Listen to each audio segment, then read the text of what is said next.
నమస్తే అండి. నేను అపరాజిత 19. మీకు శ్రీకృష్ణదేవరాయల వారి పట్టాభిషేక సమయంలో నిర్మించిన రంగమండపం చూపిస్తానండి. ఇది విరూపాక్ష ఆలయంలో ఉంటుంది. విరూపాక్ష స్వామి వారి గర్భగుడిని ఆనుకుని ఇది ఉంటుందండి.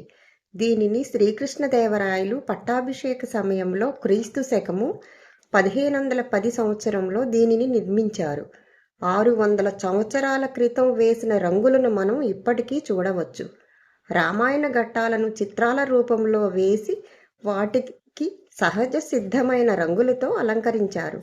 చూడటానికి చాలా బాగుంటుంది.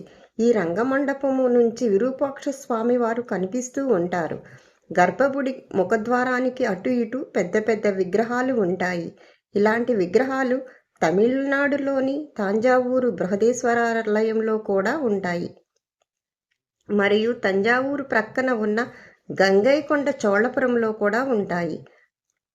600 సంవత్సరాల క్రితం వేసిన కలర్స్ ఇప్పటికీ ఇంకా ఉన్నాయి అంటే ఆ రోజులలో ఎంత నాణ్యత ఉంటుందో మనకు అర్థం అవుతుంది. విష్ణుమూర్తి దశావతారాలు కూడా చూడవచ్చండి. రంగమండపము రాతి స్తంభాల మీద అపురూపమైన శిల్పకళను చూడొచ్చండి. రంగమండపము నుంచి విరూపాక్ష స్వామి వారు కనిపిస్తూ ఉంటారు. కానీ అటువైపు నుంచి దర్శనానికి భక్తులను వెళ్ళనివ్వరు. లాక్ చేసి ఉంటుంది. గ్రిల్స్లోంచి స్వామివారు కనిపిస్తూ ఉంటారు. బహుశా ఆ కాలములో మహారాజులు ఆ ద్వారము గుండా వెళ్ళేవారు అనుకుంటండి. భక్తులు ఒక ప్రక్క నుంచి దర్శనానికి అనుమతి ఇస్తారు. హంపి వెళితే కనుక విరూపాక్ష దేవాలయము లోపల ఉన్న రంగమండపము తప్పకుండా దర్శించండి. 1 గంట సేపు అక్కడ ఉండి ఆ చిత్రాలను చూడండి. చాలా సుందరంగా ఉంటాయి.